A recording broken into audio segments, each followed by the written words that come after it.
I'm having a little experimental layout, so I'm thinking about putting the hairball up the front because most of the wiring actually goes to the console, which is kind of behind there. The easy guard thing here is the kind of central locking alarm system, and again this wire here is kind of the start button. So in the front where I've got my temporary batteries, this whole area here is going to be full of the 3.2 lithium polymer ion batteries. This space here is actually relatively free because once all the air conditioning goes back in, this bolt here, it kind of covers up.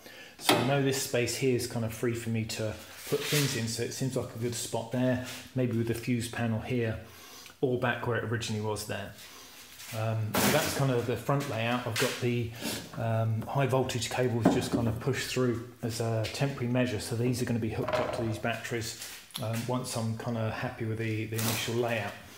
And then the cables running through the car, I'm still not sure where they're going to go. I've contemplated essentially just running them under a carpet here because they're not going to be in the way, no one's going to see them once they're covered up, so it might be a good option. And then I'll have to kind of punch through something around here to get these cables through, which I don't think is a big deal. And then I'm going to have a row of batteries on the back here. So the cables will come from the front, connect to the batteries on one side, then come out the other side and through into the back for the battery packs in the rear.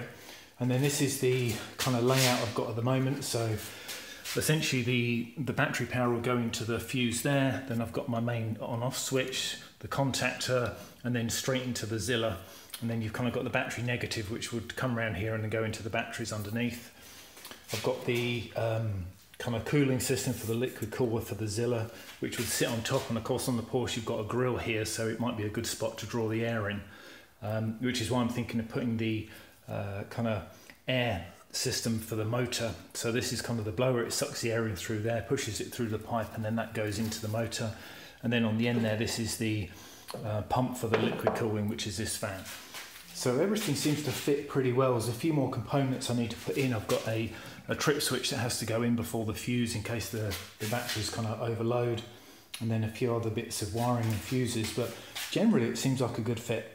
So I think I'm going to run with this idea for now and do my test, see what happens, and then work it out from there.